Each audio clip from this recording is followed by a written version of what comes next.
backdrop of densely wooded hills. Densely wooded hills मतलब densely wooded hills. wood मतलब लकड़ी होता है, hills मतलब पहाड़ियाँ होता है, और dense मतलब घना होता है. तो जो पहाड़ियाँ थी वो पेड़ों से क्या हुए थे, घने घने आच्छादित थे, कि मतलब पूरा पहाड़ पेड़ों से ढका हुआ है. Densely wooded hills. A sea of tea bushes. और क्या कर रहा है, टी बुशेस का तुलना किससे कर रहा है, सी से. सी मतलब सागर, समुद्र या सागर. तो टी मतलब कहने का मतलब ये है कि जहां तक देखने का दृष्टि जा रहा था, जैसे कि नदी में सागर में चले जाओ तो जहां तक दृष्टि जाएगा क्या दिखेगा, पानी ही पानी. उसी प्रकार से जहां तक आंखें जा रही थी सब क्या दिख रहा था, चाय का बगान, चाय का बगान, चाय की झाड़ियां.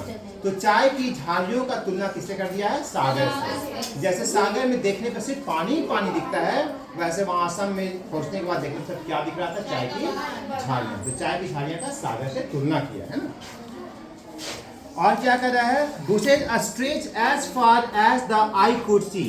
जहां तक हमारी नजरें देख सकती थी वहां तक सिर्फ और सिर्फ चाय का बगान ही दिखता था. Dwarfing the tiny tea plants were tall, sturdy shade trees amidst the orderly rows of bushes, busily moved doll-like figures. कह रहा है कि dwarfing the tiny tea. Dwarf means अभी क्या बताया थे, छोटा या बौना, और इसमें क्या लग गया, dwarfing, ing, तब ये नाउन हो गया है ना, इसको जीरन करते हैं. तो dwarfing मीन्स होता है किसी चीज को छोटा करना. dwarfing मीन्स छोटा करना, है ना.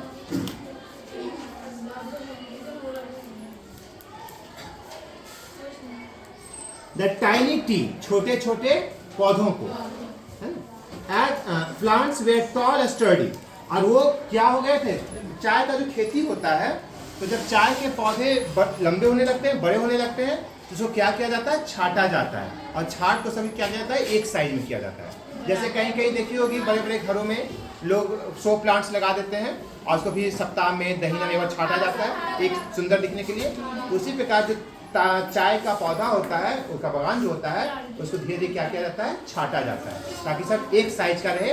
और छाटने के बाद फिर नया नया पत्ती फेंकता है उसमें, है ना. नहीं छाटेगा तो पत्तियां फिर पुरानी हो जाएंगी, खराब हो जाएंगी, बहुत सारी पत्तियां नहीं फेंकेंगी. जैसे छाटा जाता है ताकि और अच्छी अच्छी नई नई पत्तियां फेंकते रहे. नया नया पत्ती फेंकेगा तो चाय आएगा, और जब नहीं छाटेगा तो फिर पुराना सूख जाएगा.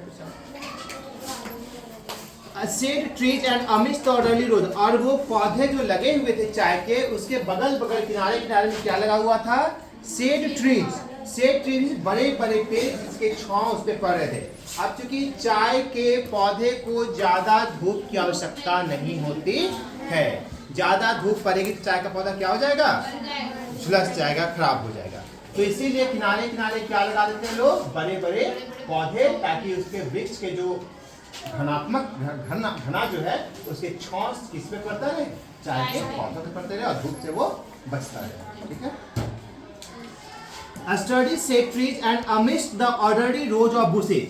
और amidst मीन्स होता है बीच में, amidst मीन्स बीच में, the orderly rows of bushes, और उन्हीं के बीच में bushes, रो मतलब रो मीन्स और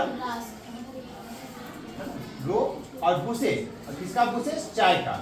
तो ऐसे ऐसे चाय के बुशेस लगा दिए जाते थे और किनारे किनारे क्या करते थे, बड़े बड़े पेड़, ताकि फिर छांव से वो ढके. और बीच में कह रहा है, और bushes usually moved doll like figure. और बीच बीच में डॉल लाइक फिगर बना दिया जाता था. डॉल लाइक फिगर समझती हो, अभी तो बताया था कि जो हाँ जो पहले गाँव में खेतों में पुतला बना दिया जाता था, और लकड़ी का, मिट्टी का, और मुंह पे ऐसे उसका व्हाइट व्हाइट लगा दिया जाता है. ऐसे अभी भी होता है.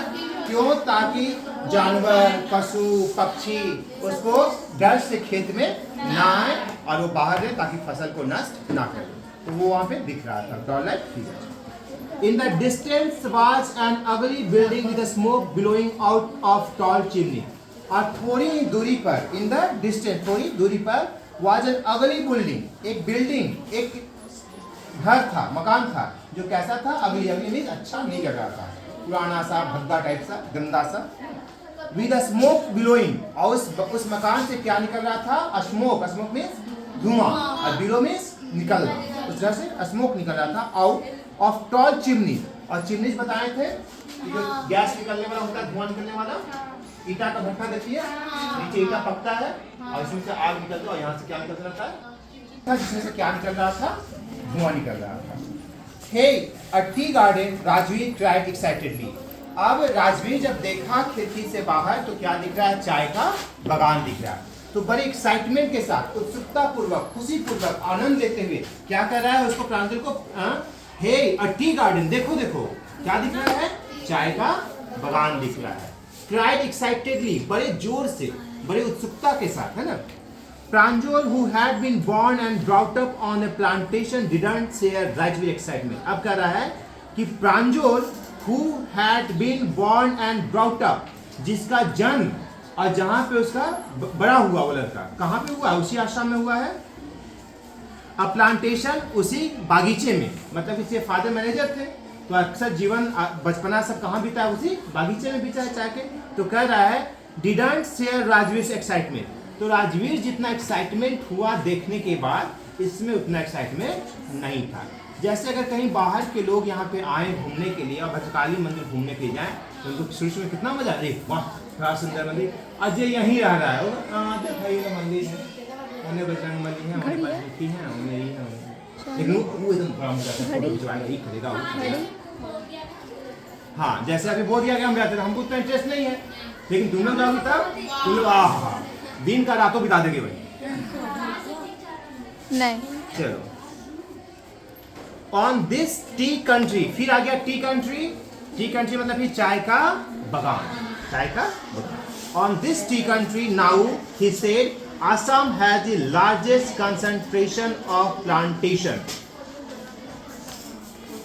in the world. कह रहा है प्रांजल कि आसाम है, जो आसाम जो जगह है, has the largest concentration यहाँ of plantation in the world, पूरे विश्व में सबसे अधिक चाय की जो सघन खेती होती है वो कहाँ होती है, आसाम में। पूरे विश्व की सबसे ज्यादा चाय की खेती कहाँ होती है, आसाम में। You will see enough gardens to last your a lifetime. और तुम अपने जीवन भर यहाँ रहोगे तो क्या देखोगे, सिर्फ चाय का बगान ही देखोगे। I have been reading as much as I could about tea, Rajveer said. I have been reading, मैं पढ़ चुका हूँ। I have been reading, मैं पढ़ चुका हूँ। As much as I could about tea, जितना मैं चाय के बारे में जानता था।